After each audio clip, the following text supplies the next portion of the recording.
সোনাপুৰত আমাৰ উচ্ছেদ অভিযান চলি আছিলে। সোনাপুৰ এটা ট্ৰাইবেল বেল্ট এণ্ড ব্লক।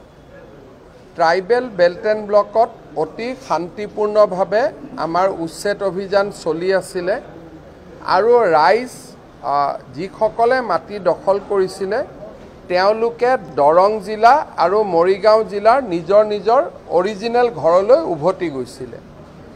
আজি ৰাতিপুৱাৰ পৰা কংগ্ৰেছ দলে যেতিয়াৰ পৰা তেওঁলোকে এই উচ্ছেদক বিৰোধিতা কৰিবলৈ আৰম্ভ কৰিলে তেতিয়াই এছাম মানুহ উগ্ৰ হৈ পৰিলে।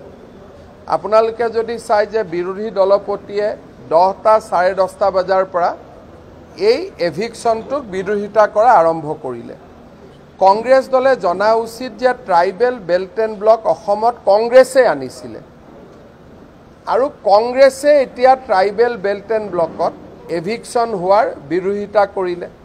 যেতিয়া কংগ্ৰেছে ৰাতিপুৱাৰ পৰা এভিকশ্যন বিৰোধিতা কৰিলে তেতিয়া তাত মানুহ উগ্ৰ হৈ পৰিলে, পুলিচৰ ওপৰত আক্ৰমণ চলালে। আমাৰ চাৰ্কুল অফিচাৰ, আমাৰ তাৰে থানাৰ OC আৰু DCP গোটেইসকল ঘায়েল হ'ল। পুলিচেও প্ৰত্যুত্তৰত গুলী চলাবলগীয়া হ'ল। 2জন লোক নিহত হৈছে আৰু 7জন লোক আহত হৈছে আৰু 22গৰাকী আৰক্ষী এই গোটেই ঘটনাত আহত হৈছে। উচ্ছেদ অভিযান চলি আছে। চৰকাৰী মাটিখিনিত আমি উচ্ছেদ সম্পূৰ্ণ কৰিছোঁ। যিসকলে মেডি পট্টাত আহি বহিছিলে তেওঁলোকক এতিয়া আঁতৰি যোৱাৰ নটিচ দিয়া হ'ব।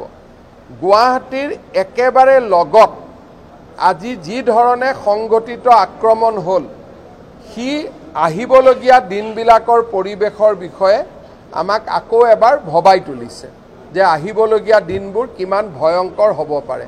আৰু এইটো গুৱাহাটীৰ গাতে লাগি থকা, মহানগৰৰ গাতে লাগি থকা অৱস্থাত আৰু যোৱাকালিলৈকে সম্পূৰ্ণ শান্তিপূৰ্ণ আছিল। তেওঁলোকে নিজৰ নিজৰ ঘৰত ঘূৰি গৈছিল আৰু আমি ট্ৰেকো কৰি আছিলোঁ।